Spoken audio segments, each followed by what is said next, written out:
श्री गणेशाय नमः। बालकांड 294 दोहा। चलहु बेगी सुनि गुरु वचन, भलहि नाथ सिरुनाय।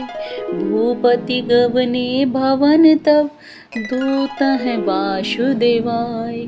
और जल्दी चलो, गुरु जी के ऐसे वचन सुनकर हे नाथ बहुत अच्छा कहकर और सिर नवाकर तथा दूतों का डेरा दिलवाकर राजा महल में गए।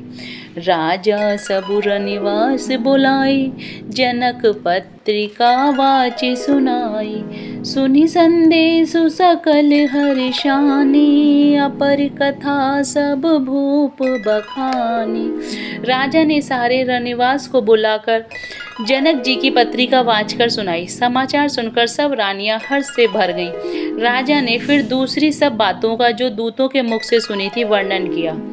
प्रेम प्रफुल्लित राज ही रानी, मनहु सीखनी सुनिवार दिवानी। मुदित असीस देहि गुर नारी, अति आनंद मगन महतारी। प्रेम में प्रफुल्लित हुई रानियां ऐसे सुशोभित हो रही हैं जैसे मोरनी बादलों की गरज सुनकर प्रफुल्लित होती है। बड़ी बूढ़ी स्त्रियां प्रसन्न होकर आशीर्वाद दे रही हैं। माताएं अत्यंत आनंद में मग्न हैं। ले ही परस्पर अति प्रिय पाती, हृदय लगाई जुड़ा वही छाती। राम लखन के कीरति करनी, बारहि बार भूप वर वरनी। उस अत्यंत प्रिय पत्रिका को आपस में लेकर सब हृदय से लगाकर छाती शीतल करती हैं। राजाओं में श्रेष्ठ दशरथ जी ने श्री राम लक्ष्मण की कीर्ति और करनी का बारंबार वर्णन किया। मुनि प्रसाद कहि द्वार सिधाई, रानहि तब महिदेव बोलाई। दिए दान आनंद समेता, चले विप्रवर आशीष देता। यह सब मुनि की कृपा है, ऐसा कहकर वे बाहर चले आए। तब रानियों ने ब्राह्मणों को बुलाया और आनंद सहित उन्हें दान दिया। श्रेष्ठ ब्राह्मण आशीर्वाद देते हुए चले। 295 दोहा।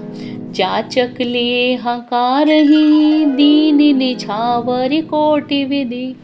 चिरुजीवहु सुतचारी, चक्रवर्ती दशरथ के।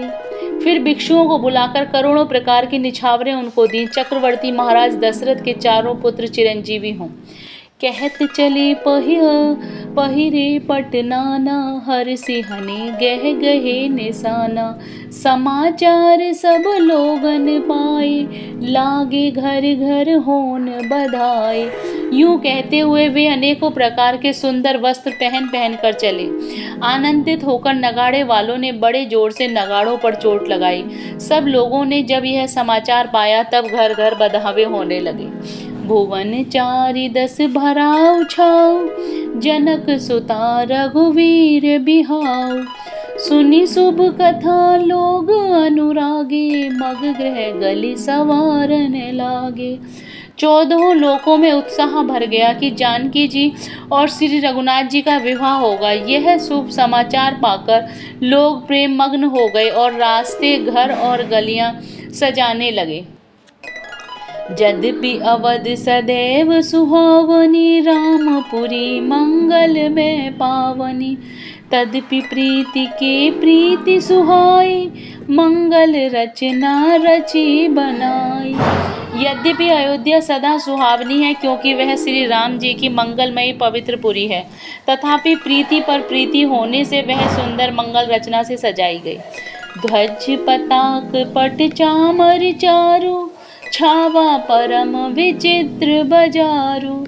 कनक कलश तोरण मणि जाला, हरद दूब दधि अक्षत माला। ध्वजा, पताका, पर्दे और सुंदर चवरों से सारा बाजार बहुत ही अनूठा छाया हुआ है। सोने के कलश, तोरण, मणियों की झालरें, हल्दी, दूब, दही, अक्षत और मालाओं से। 296 दोहा। मंगल में निज निज भवन, लोग हैं रचे बनाए। विधि सींचि चतुर सम, चौके चारु पुराई। लोगों ने अपने अपने घरों को सजाकर मंगल में बना लिया। गलियों को चतुरसम से सींचा और सुंदर चौक बनाए। चंदन, केसर, कस्तूरी और कपूर से बने हुए एक सुगंधित द्रव्य को चतुरसम कहते हैं। जेह तेह जूथ जूथ मिली भामिनी, सजी नव सप्त सकल दुति दामिनी। विधुवदनी मृग सावक लोचनी, निज स्वरूप रति मानु विमोचनी। बिजली की सी कांति वाली चंद्रमुखी, हरिण के बच्चे से नेत्र वाली और अपने सुंदर रूप से कामदेव की स्त्री रति के अभिमान को छुड़ाने वाली सुहागिनें स्त्रियां सभी 16 श्रृंगार सजकर जहां तहां झुंड की झुंड मिलकर गावहि मंगल मंजुल बानी, सुनि कल रव कल कंठी लजानी। भूप भवन किमि जाई बखानी, विश्व विमोहन रचहु बिताना। मनोहर वाणी से मंगल गीत गा रहे हैं, जिनके सुंदर स्वर को सुनकर कोयलें भी लजा जाती हैं। राजमहल वर्णन जैसे किया जाए वहाँ जहाँ विश्व को विमोहित करने वाला मंडप बनाया गया है। मंगल द्रव्य मनोहर नाना, राजत बाजत विपुल निशाना।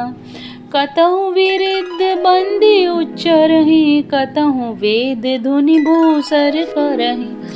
अनेकों प्रकार के मनोहर मांगलिक पदार्थ शोभित हो रहे हैं और बहुत से नगाड़े बज रहे हैं। कहीं भाट विरुद्धावली का उच्चारण कर रहे हैं, कहीं ब्राह्मण वेद ध्वनि कर रहे हैं। गावहि सुंदरी मंगल गीता, ले ले नाम राम और सीता। बहुत उछाओ भवन अति थोरा, मानहु मगि चला चहोरा। सुंदरी स्त्रियां श्री राम जी और श्री सीता जी का नाम ले लेकर मंगल गीत गा रही हैं। उत्साह बहुत है और महल अत्यंत ही छोटा है, इससे मानो वह उत्साह चारों ओर उमड़ रहा है। 297 दोहा। शोभा दशरथ भवन कई, को कवि वर्णे पार। जहाँ सकल सुर शीस मणि, राम लीन अवतार। दशरथ के महल की शोभा का वर्णन कौन कभी कर सकता है, जहाँ समस्त देवताओं के शिरोमणि श्री रामचंद्र जी ने अवतार लिया है। भूप भरत पुनि लिए बोलाई, है गे से नंद साजहु जाई। चलहु बेग रघुवीर बराता, सुनत पुलक पूरे दो भ्राता। फिर राजा ने भरत जी को बुला लिया और कहा कि जाकर घोड़े, हाथी और रथ सजाओ, जल्दी श्री रामचंद्र जी की बारात में चलो। यह सुनते ही दोनों भाई भरत जी और शत्रुघ्न जी आनंदवश पुलक से भर गए। भरत सकल साहिनी बोलाई, आयशु दीन मुदित उठि धाय। रचि रुचि जीन तुरग तिन साजे, वरन वरन वर बाजी बिराजे। भरत जी ने सब साहिनी घुड़साल के अध्यक्ष बुलाए और उन्हें घोड़ों को सजाने की आज्ञा दी। वे प्रसन्न होकर उठ दौड़े। उन्होंने रुचि के साथ जीने कसकर घोड़े सजाए। रंग रंग के उत्तम घोड़े शोभित हो गए।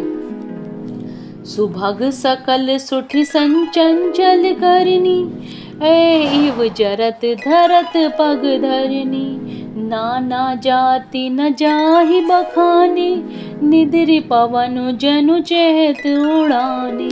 सब घोड़े बड़े ही सुंदर और चंचल करनी के हैं। वे धरती पर ऐसे पैर रखते हैं जैसे जलते हुए लोहे पर रखते हैं। अनेकों जाति के घोड़े हैं जिनका वर्णन नहीं हो सकता, मानो हवा का निरादर करके उड़ना चाहते हैं। तिन सब छयल भई असवारा, भरत सरीस भई राजकुमारा।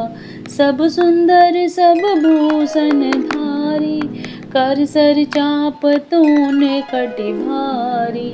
उन सब पर घोड़ों पर भरत जी के समान अवस्था वाले सब छैल छबीले राजकुमार सवार हुए। वे सभी सुंदर हैं और सब आभूषण धारण किए हुए हैं। उनके हाथों में बाण और धनुष है तथा कमर में भारी तरकस बंधे हैं। जय Shri Ram. Please like and subscribe the channel.